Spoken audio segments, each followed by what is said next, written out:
Hi, everyone. Good morning. This is Antonio Muñiz. Welcome to the next episode of LatProXperience, where we talk about entrepreneurial success through the Latino lens. I have an amazing guest this morning with us today. His name is Coach Dave Morris. Coach, how you doing, brother? Good morning, good morning, good morning. Excited to be before you and the entire LatPro community. Promise you that this is going to be an exciting conversation because we have one of the best conversationalists in the podcast game, and I'm just happy to be here. You're too kind. You're too kind. You know, we had amazing conversations in the past. Just full transparency. We do some business together. We know a little bit about each other's businesses in a more kind of detailed way, how we serve the marketplace, not only in Florida, but outside of Florida. But not everyone who's connecting today to LatProXperience knows Coach Dave the way that I do. So let's start there. That would be a jumping off point, Dave. Is that all right with you? Tell us a little bit about who you are. Absolutely. I grew up in a small little island. You may not have heard of it, Jamaica. Some great culture, great food, great music. I came there when I was a little knee-high to a grasshopper, came over here with my grandma, just learning everything I can about the States. Been here ever since, actually. So I'm truly love the opportunity and that this country has provided to me and my family. And, just grew up like a normal kid. Didn't know a whole lot about how things work, but, I just willing to work hard and went through school, was able to skip a couple grades because of my experience. But here's a cool thing about it. I was one of those kids that learned early that you don't follow friends and don't follow trends. It can actually bite you. I was given, like I was telling you real quickly, I was given an opportunity to skip ahead. Wasn't necessarily street smart, but I was definitely book smart. And, there was a time when I was a kid that they tried to give me an opportunity and tell my parents, hey, he can skip to the 8th grade from the 6th grade. But I was like, I didn't want to leave my friends. Needless to say, I turned down that opportunity at that time. And, when it came time for me to go back and graduate with those same friends, I had a little bit of a hiccup. I had disappeared for half a year to go to New York. And when I got back, I had to play catch up. Well, none of my friends wanted to wait for me to graduate. So, you make these decisions thinking that it is the best thing in the world to, roll with your friends. These are your lifelong buddies. And you come to find out you could wait for them, but they ain't going to wait for you. And that was my first real lesson of the 3 key lessons as I was growing up. But it was okay. I was hurt by it, but I learned that, hey, sometimes you got to make the tough decisions that's going to actually move you forward. And that's what I learned to do in that time. I'm still a little bit of a hard learner. Came across my travels. I came across moving from South Florida, huge Latin community, as you can imagine. As a Caribbean, we always had that camaraderie with our brothers from Puerto Rico, Dominican Republic, Costa Rica, and those islands, because again, it's one Caribbean family. But as you are living and growing up in Cuba, of course, and if you're living and growing up in South Florida, reality is you're going to meet some Venezuelans, Colombians, Peruvians, and such. I was never a stranger to the Latin family, the Latino family. I was always a kindred spirit. And I'm still on the un poquito. I'm much better in the understanding, right? But, I moved to Orlando because, as much as South Florida can be fun, it can also be a little bit dangerous. And my mom was nervous for me and my well-being. She pulled me and said, hey, come out to Orlando, come stay with us. And that's my second half of my journey began in my early 20s, came to Orlando. God be the glory, because at the same time, I found my passion, I found my calling, I found my wife, right? My daughter was here. So, I'm grateful for that transition that led me to not just the financial services space, it led me to the credit space, it led me to a lot of things. Even this relationship was born out of me making that decision to leave South Florida behind and come to Orlando. That's amazing. There's so many. I mean, we can shut it down right here. I've learned a ton already through you sharing part of your journey. And I appreciate that because I'm better for it. And I know that everyone who connects to this episode of LatProXperience will be better for it as well. Just learning a little bit about that journey. You started with an amazing learning experience. You said don't follow friends who follow trends. Is that what you said? Do not follow friends who follow trends. What a great lesson. And you said another thing that about you did not feel good about possibly leaving your friends behind. And that happens to us at different stages of life. That's not just when you're a kid, right? When you're a kid, it has a certain meaning, right? These are my friends. These are the people I grew up with. These are who I feel comfortable with. These are people who I love, really. We're going through life together. And you don't want to leave that behind. So that's a very, very strong point of connection. As you become an entrepreneur, that feeling does not go away. The feeling just has a different face. It may not be I don't want to leave my friends behind, but maybe is the people who helped me get to this point, or the people who I've been in the trenches with for the last 5 years, who together we were helping each other out and got ourselves to this point. Most of the time are not the people going to get you to the next level. And for a variety of reasons. It Right. could be that they don't want to go. They're good where they are. Others is, I want to go, but I really don't want to go through the trouble. And I'm kind of pseudo comfortable where I am. Right. Or I just don't have the skills to go where you want to go. It could be a whole variety of reasons. And some entrepreneurs, because they don't want to leave their friends behind, loyalty, love, camaraderie, whatever you want to call it, Right. they stay where they are and they're afraid of their own success. So we're going to touch on that a little bit later, but I didn't want to lose the thread that you started with your story. So, okay. So you Jamaica, US, South Florida, Central Florida, there's a lot of things that go along the way. Did you always think that or believe that you were going to be a business owner? Yeah. I'm fourth generation. Oh, okay. I watched my mother, watched my grandmother. I've heard stories of how my grandmother and my grandauntie ran businesses back home in the islands. I've heard of tales of even their father or parents also being business owners. So it was something that was always instilled. I'm a kid that was, when I got to this country and I was growing up, it wasn't too far removed for me to sell candy at school. It wasn't far for me to take up novelty like those little snap bracelets. I'm kind of aging myself right now and providing a sale for that, right?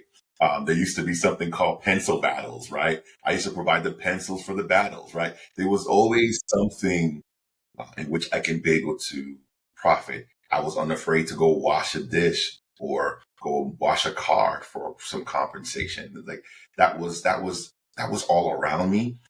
And even as I was growing up, I was watching my mom entrepreneurial endeavor. She's still entrepreneurial to this day, right? So, it's just something that's innate. Out of all of my siblings, that from my mom, 70% of us own a business at one point or currently own a business. Wow. So you have plenty of examples of what's possible, right? That's amazing. I mean, you took me back, man. Not with the bracelets, but you took me.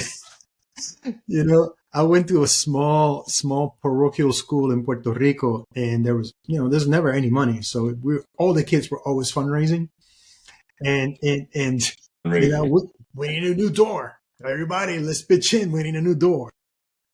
So I know what it's like to, get the chocolates, and man, that chocolate was so good too. And my mom at the time, she worked in a pharmaceutical plant. In the West, Puerto Rico is one of the things that grew. Well, it grew the economy. Did not develop the economy, but it grew the economy. Was the influx of manufacturing. U.S. companies going to Puerto Rico to set up manufacturing. Primarily in the 70s, it was pharmaceuticals. So the big names that you know today, drug companies, they have a big presence in Puerto Rico. So my mom worked in one of those factories, and whenever I had to fundraise, it was really simple. I would be like, I got these 2 boxes. Your people love my chocolate. Just set it on your desk. And, 8 hours later, no more chocolate, and I had my money. So that was my mode of operating. And on the other side, the things that I had to do is like I didn't have my own paper route because those were pretty tightly controlled by some kids in the neighborhood. But when some kid was sick or whatever, I would take it over and make some money in that week. And the worst part of it was collecting. It was all cash based. Man, knocking on people's doors as a kid to tell a grown up you owe me money. It was an interesting lesson to learn. And I'm glad that I learned it when I did, to understand how people operate when there's money involved, right? It was just a couple of dollars at the most, right? You know, it's funny, not to interrupt your wisdom, but there was a movie that I was really a fan of, because I'm really a big movie fan, I'm a big movie buff. And there's a scene where in this movie where this kid is on a paper route and the protagonist is trying to avoid him, and the kid keeps on popping up out of everywhere on his little BMX bike saying, "You owe me $2. You owe me $2." It's a newspaper boy, and he is not playing about his $2. The entire movie, he's chasing this man for his $2. And the man is literally terrified, trying to avoid him. But anyway, back to your point. No, but that was my exposure to that. I have families who were always hustling. They had something on the side beyond their job, and that was my exposure early on. So I was just curious as to how you got to making that decision that this is who you wanted to become. And it's clear to me that you had examples all around you. So you're in Central Florida, and what happens next? What's your professional journey? What does that look like? Did you launch 20 years ago with StartNow, or tell us, share with us a little bit about how you pivoted from wherever you were to where you are now? A little bit of that journey. So truthfully speaking, just because I had the examples around me, the other examples around me is go get a job. Okay. Right? That's what this country is foundational on. I think when you look at the Caribbean, there is employment, right? But there's still almost like this natural inclination to open up your own business, whether it be a restaurant or your sewing or whatever may have you. And that's how you generated your income. You provided a provider of services, so to speak, or goods. So, but in the States, it's the other way around. As much as there is this line of entrepreneurship is amazing, that's really been the last 30 years, 20 years. There's been this shift towards entrepreneurship as the focus, or doing something part-time to build on your future. When I was coming up, it was like, go get a job in this environment. So that's what I did. And I remember fondly that at one point, between the ages of 19 and 21, I had anywhere between 3 and 7 jobs at any given time. At one point, I had 4 at one time. And I remember during those times, we were just about 10 years removed from In Living Color, and their skit with the Jamaicans where it was like, how many jobs do you have, man? 7 jobs. Oh, you're lazy. You're plenty. You're lazy. Yeah. So it was that kind of comment joke, but it was real, because I woke up dark 30 in the morning and I went to sleep dark 30 at night, because I was young enough to not realize like I'm wearing my body out, but I just knew I just needed to get out. And, funny enough, I was all these jobs, and it was a entrepreneurial experience where I picked up a magazine, and the magazine was called Success from Home. And that kind of redirected my thought process. Like, man, I miss being an entrepreneur. And it was just a gentleman on there. You may be familiar, but there's a gentleman on there who had a powerful story of how he was not even remotely looking at being an entrepreneur and became one that changed other entrepreneurs' life. His name was Harlan Stonecipher. I read that material, and I said, you know what? I can't do these 4 anymore. So I dropped to 3, and I pursued the vision of that man. And that kind of rekindled what was already innate. And from there, I went back to start my own marketing company at that time. So I wasn't even in the financial services. I was in marketing, and I was in promotions and events during that time. And man, it was almost like a reminder, because again, I got lost in the job environment from 16 to like 19. And I was like, okay, this got to change. And it was 21, 22 when I came across that information. And that kind of just re-sparked me like, man, I'm an entrepreneur. That's what I want to be. And that kind of brought me front and center. And StartNow didn't exist in its current form. It was a different company, a different brand. But the financial side of the services I started to do really piqued its eyes around 17 years ago when I started doing it from a standpoint of helping others at no cost at first. And then when the first person said, hey, I'll pay you, I was like, okay, say less. It's like, because somebody hit me up one time and it was like, hey, so-and-so said you help them. And I was like, I never knew who that person was. And I said, listen, I can't really help you right now. So listen, I'll pay you. How much? I was like, oh, how much? Right? And it was born not out of me seeking a person to be a client. It was a person saying, I'm willing to pay you. And that's when it flipped. And I went from a for free model to a for fee model. So there we go. It's amazing the impact just one letter has, or two, changing two letters in a word. That's amazing. That's an amazing story. Let me tell you, you reminded me of a similar experience that I had. I wasn't 19. I was in my late 20s when this happened. I was working in corporate America. I'm an engineer. I think I told you that before in other conversations. So I was working for a big engineering firm that you would know if I named them. And this was kind of the first. I've been through two layoffs my career. This is the first one. And I remember I was working major projects here in Central Florida, again, that you would know as well, and I just got laid off. I just got laid off on Friday. Of course, it always happens on Fridays, right? And I went to the project owner to tell him, said, listen, this happened. I'm not going to be here on Monday. And he said, no, you don't understand. I have responsibilities to deliver these two major projects on time and on budget, and you've been helping me for months. You can't go away now.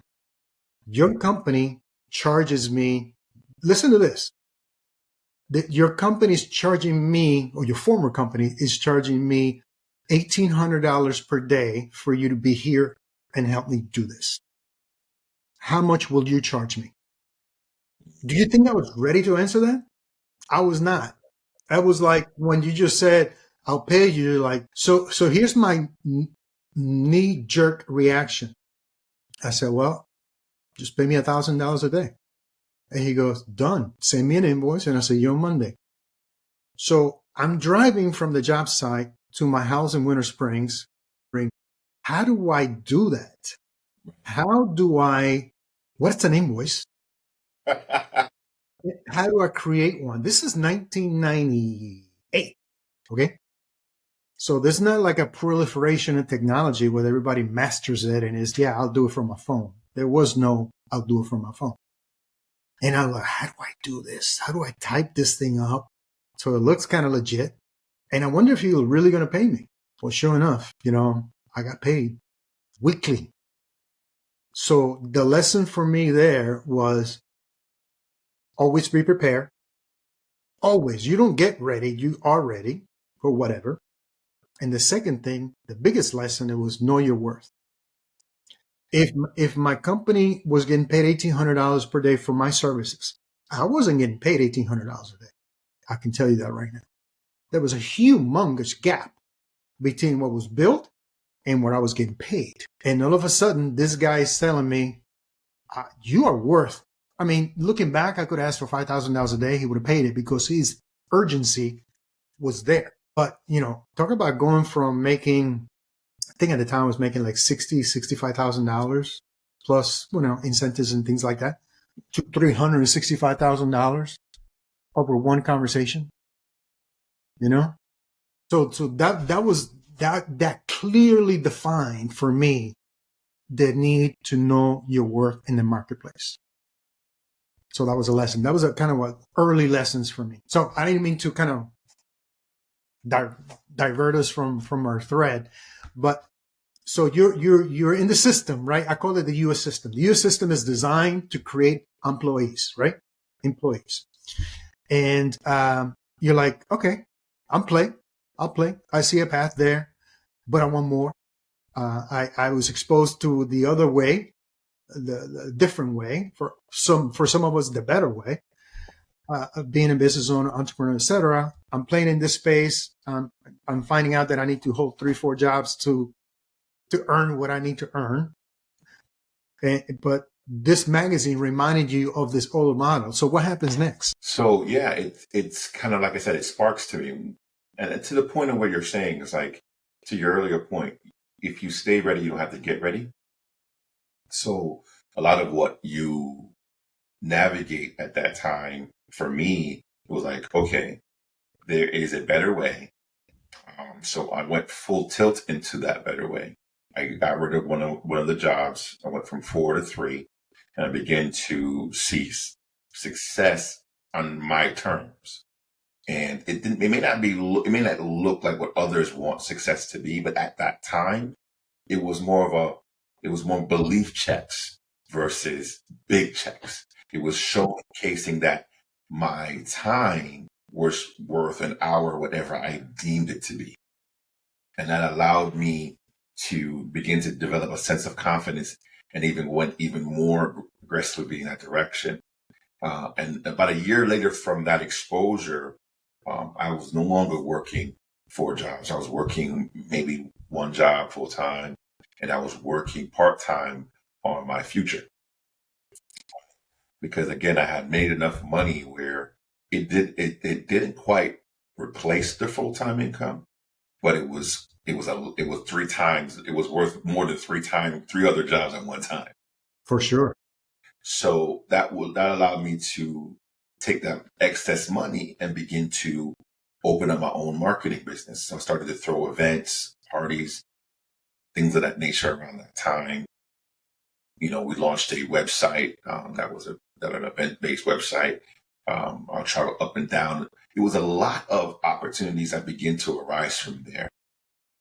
At the same time, I met my wife, girlfriend, through that time frame, and she allowed me to get my first credit card. Now, mind you, I didn't share with you was that I had bad credit before I even knew what credit was. Imagine that. My How did journey. that happen, Dave? Yeah, I can look back at now and it's funny, but at the time, not so much. So I'm finding out at 21 years of age that my credit is 300s and 400s. I didn't even know how low it can go. Apparently, it's like limbo. It can go as low as you want it to go. You get like 300 points just for having your name right. So it's like, what are we doing here? But my wife was a little bit more organized in her affairs and her finances when I met her. And I say my wife, but she was my girlfriend at the time. And she introduced me to my first credit card because unfortunately, my parents had to use my credit when I was a kid for legitimate reasons. Yeah. Right. Unfortunately, that because I'm a kid, it didn't really affect when it didn't get taken care of. So I already had collections before I knew what collections was.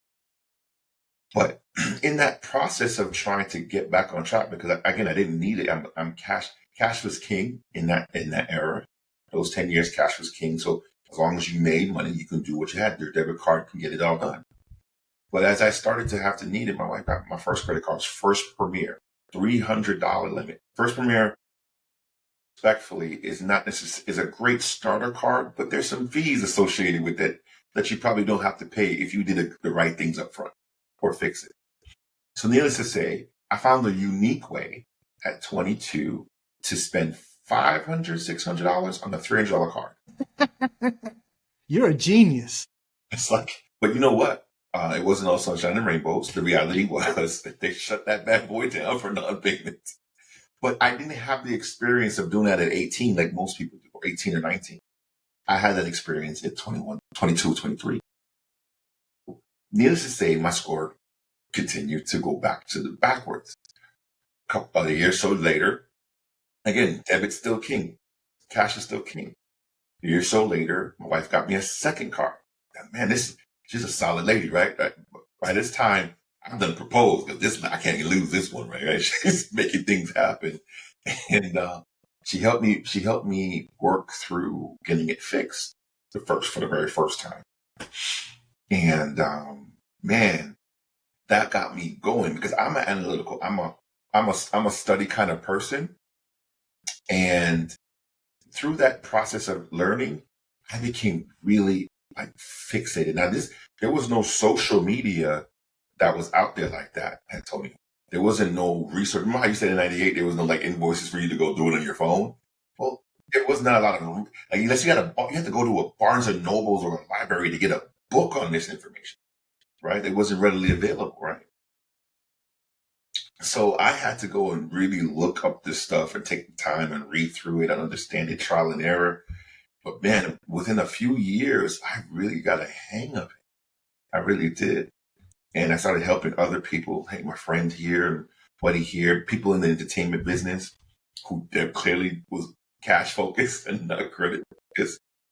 And over time, that led to that one person. So it literally was a progression to the genesis of your question. It was after that magazine, it reminded me that I need to be able to do for myself, which gave me almost like a runway to take off in that direction of entrepreneurship.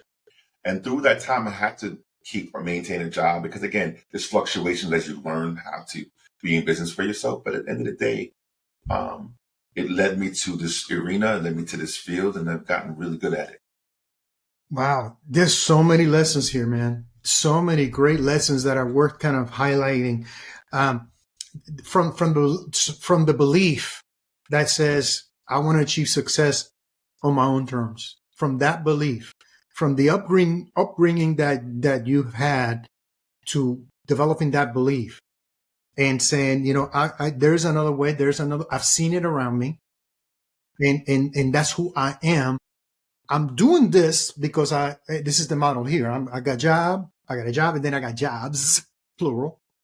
And then, but at the same time, I'm performing there, but I want to have a little bit more control and eventually a lot more control of my success. So that's one or two lessons there. The other lesson that you clearly described is it just goes through one of my core beliefs. As you get older, you start developing your own core beliefs, the things that you learn along the way that you have proven to be true versus not what you think. So they become core beliefs. And one of those for me is that everyone, particularly in North America, everyone should have a small business. I'm not saying you quit your job and become an entrepreneur. I'm saying you need to have at least a home-based business with the technology that we have right now, with the opportunities that are there, the access to products and services that we currently have. There's no reason not to. It's never been easier and at the same time more important to have a home-based business. I never say your job is horrible, is killing you, become an entrepreneur. I think that everyone who has a job should be thankful that someone believes in them enough to pay them money to do a job, and that helps you support your family. It's a blessing. I never look at it as a problem. I'm not the person who's doing the little acronyms, just over broke and you're building somebody else's dream. Whatever, dude. Be thankful that someone believes in you enough to pay you money to do a job that helps you support your family. Now, that being said, I believe that you should have both. And everyone can. Have your 9 to 5, your 8 to faint, whatever the case is, and also build your business on the side, home-based business, and it's easy to do, and the advantages are humongous. So that's the second concept, and that's what you said. Hey, listen, I don't have 4 jobs now. I have 1 or 2, but I'm also building something on my so-called extra time. Nobody has extra time, but instead of going to sleep, instead of going to a 3rd and 4th job, you're building another way to control your success. And so that's second and third concept. The next concept that you highlight is, hey, know your worth. Know your worth. You start solving problems for yourself, and others see value on that, and they're willing to exchange money for that. Understand your worth, because somebody else already did. You should be the first one to understand your worth. And the last thing that you highlighted, super important. You said, as I was working, as I was building my business, I redeployed. This is not your words, my words, but you redeployed that excess cash into other opportunities. You didn't spend it. You didn't buy the third car that you never needed. You didn't buy a whole bunch of jewelry. You didn't go to the club and buy bottles. You redeployed that extra cash, whether it was a little or a lot, doesn't matter. You redeployed it and you did other things with it. Events, parties, other things that could throw cash, right? If you throw in $3, we have a way to making 5 out of it. So those are concepts that are very core to understand them early on to avoid missteps later. So I thank you for walking us through that journey. Did I encapsulate a little bit of what you shared with us to this point?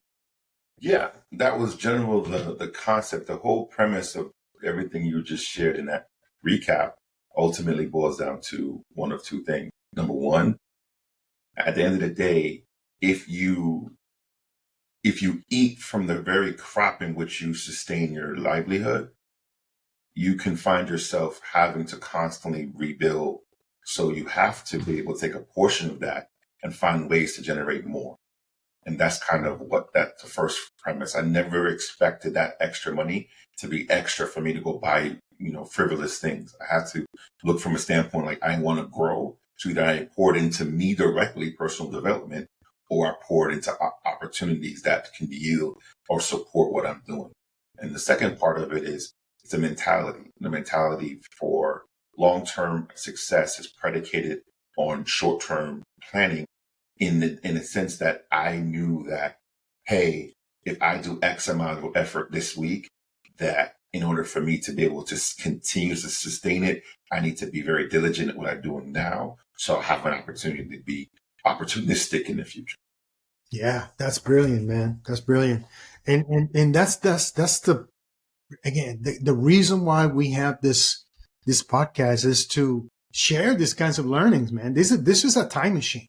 Somebody plugs into this episode. They hear your story, Coach Dave, and they're like, oh, that's interesting. I got one thing out of this conversation that I didn't know before that I can apply today and make my life easier Right. and reduce the mistakes or lower the impact of those mistakes in my own journey. So this is the value of having you and I can have this conversation on our own over a cup of coffee, and we both better for it.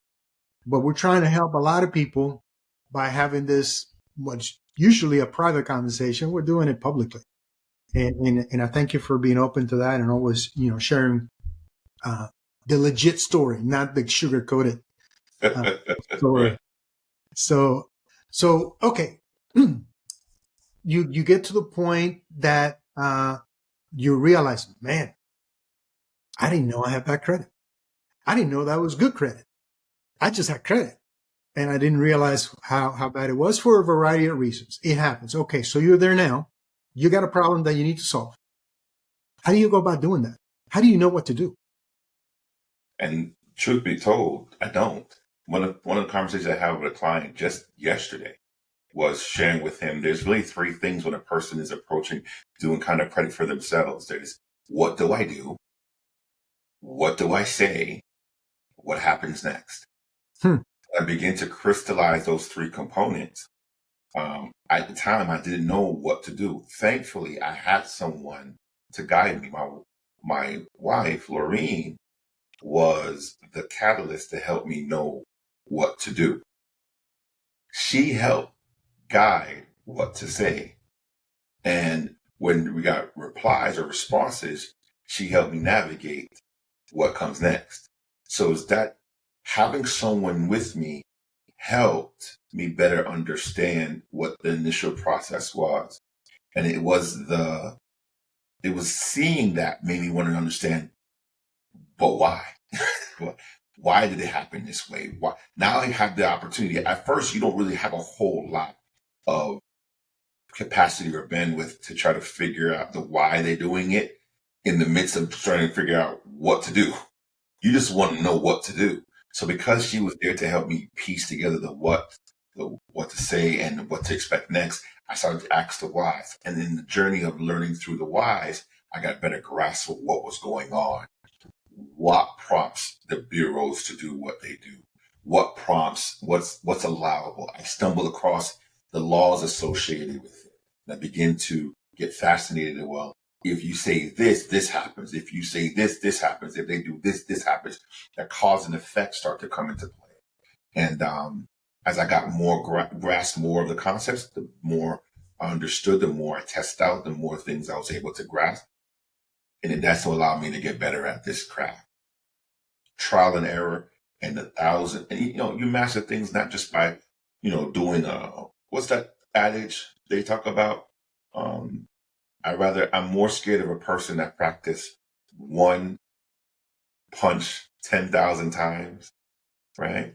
Than the person who practices tons of different punches, kicks, 10,000 different punches or kicks. I'm butchering it, but you get the premise of what I get it. I think that was Bruce Lee. Yeah. You said that, yeah. So that's kind of what led me to this level of experience is like trial and error. Like I get there's super information on the internet, but a lot of it is like, and this is what I was sharing with the client is like, truthfully, if I record a training in how to fix your credit, right? Or improve it or restore it, whatever the proper term is. Because I know fix can kind of take guarantees, but we're talking about just approaching it properly. If I give you the steps and that step doesn't apply to your case because it can be unique. A profile is can almost be closely aligned to a thumbprint. It's really can be unique, right? There's some features that are similar, but there's some things that can truly be different. And identical twins with the identical process can literally have a profile that's slightly different from each other. That's just the way it is. Just by even their region, being in California can lead you to different opportunities than you were living in New York versus living in Texas or Florida. They literally are designed differently based on region. That's high level conversation. Yeah, no, I get it though. I grabbed it. You threw it out there and I grabbed it. So for those who are tuning in, I'm giving you some nuggets right now. I hope you're making sure you replay this part of the pod and listen to multiple times because here's the truth. I have notes. Right. It's frameworks, not steps, that allow for you to approach this in a logical and effective way. If a person just follows someone's steps, it may not apply to their situation. But if a person follows a framework, they can insert the situation and move accordingly to the demand that the framework allows. Because it talks about the holistic approach of why a thing is done versus you do this, you get that. And that's where the industry is right now, where people are mad because they're copying people's things and they're seeing success for some, but not for all because people are just following steps, not framework. That is amazing. I mean, so much value there. I appreciate that explanation because I don't know that anybody else is talking this way. Anybody is communicating what the reality is. I think you hit the nail on the head. There's a lot of practitioners in the marketplace that copy paste. It's almost like a doctor saying, every time that I operate in this organ, I cut this way. And my sutures look this way. Well, do they really? So I don't want anybody cutting and pasting on my personal situation. No. So understanding, I want us to go back one step because we get to the point, we follow along your journey. We get to the point that you become an entrepreneur and developing as an entrepreneur, business owner. And at the same time, you start understanding the difference between good credit and bad credit and the impact that it has on you. And you're blessed that you have a then girlfriend and today your wife as a guide along this way, that she was a few steps ahead, right? And some would argue she's still a few steps ahead, right? In different areas, and going, let me show you a way. Trust me. Let me show you a way. And you start pursuing the solution for the problem that you have, which is my credit is not where it needs to be. And it has all these negative consequences associated in the rest of my life, right? Because credit affects every area of your life. So you're working on a solution for you. And if I understood you correctly, you find different levels of solution or resolution for your particular situation. You find yourself helping others in your close environment, family, friends, who are suffering through the same dilemma, and you helping them, and they're getting similar results. So at some point, others who you do not know start hearing about the success that you've had for yourself, the success that you help others near you achieve when it comes to credit, reestablishing credit, fixing credit, improving credit, whatever adjective or verb you want to deploy. And to the point that people are saying, can you help me? And you're like, well, I don't know. I'm sure you're going through this and not because I'm guessing, because you told me this before. Do I really know enough to help people who don't know me? It's that imposter syndrome, right? Do I know enough to really help people? And they have more confidence in you than you have in yourself sometimes, but they're willing. They got a problem. I got a problem. You got a solution. I will exchange money with you to help me solve my problem. And that's is that the genesis of Start Now? It was in the form of a different. Yes, that is the genesis of that premise. Start Now is the realization of a long journey, right? Because the best time to start was a year ago. The next best time is now.